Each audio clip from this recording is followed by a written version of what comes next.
ความถึงที่เขาสมหางแบ่งกันอำพาดหูในวันคำหากันมาถึงวันหนึ่งฟีลองหายอำทางเขามาสู่กี่กังคำฟีก็หูยันดูให้ห้องแค้นตือหยาบขีปืนหักนั้นมีวดกามหายหักอำหอมมึงสามเลยตื้อใจหน้าจมมังห้องให้สิหาก็หักก็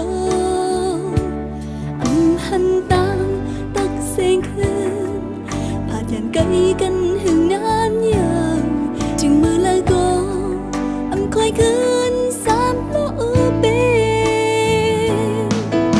ปุ่มปืนฟันหลังนั้นตื้อใจห้องให้น้ำตาย้ำปุ่มปืนวันหลังนั้นน้องก็หูอยู่ลีลีเสียงจืดลึกน่าจึงไตเกี่ยวเลยตั้งหักแข้งในโหเธอมีไว้ปืนหักอันเนอ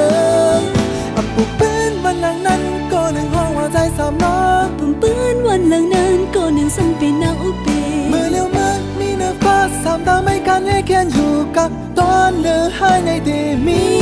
แทงสา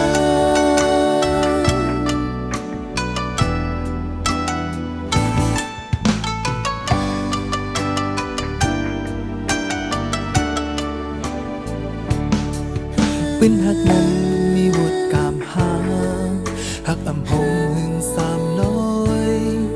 ดื้อใจหน้าจอมมือห้องให้สิหาก็หาก็อำหันตางตักเสียงคืนผาดยันไกลกันหึงนานยาวจึงมือละก็อำคอยคืนสามโลเบปุ่มปืนวันหลังนั้นเตือนใจห้องให้น้ำตาย้ำปุ่มปืนวันหลังนั้นน้องก็หูอยู่ลีลีเสียงจืดลึกน่าจึงไตเกี่ยวเลยตั้งหักยังในโหจะมีไว้ปืนหักอันเนินปุ่มปืนวันหลังนั้นก็ในห้องว่าใจสามล้อปุ่มปืนวันหลังนั้นก็หนึ่งสัมเป็นนาอุเปเมื่อเลี้ยวมามีเนื้อฟ้าสามตาไม่กันให้แค้นอยู่กับตอนเนื้อหายในเตมีแทงสาวันหลังนั้นเตือนใจห้องให้น้ำตาย้ำปุ่มปืนวันหลังนั้นน้องก็หูอยู่ลีลีเสียงจืดลึกน่าจึงไตเกี่ยวเลยตั้งหักยังในโหจะมีไว้ปืนหักอันเนิ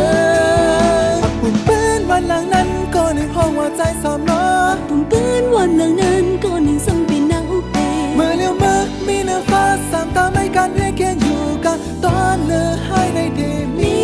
แทงสา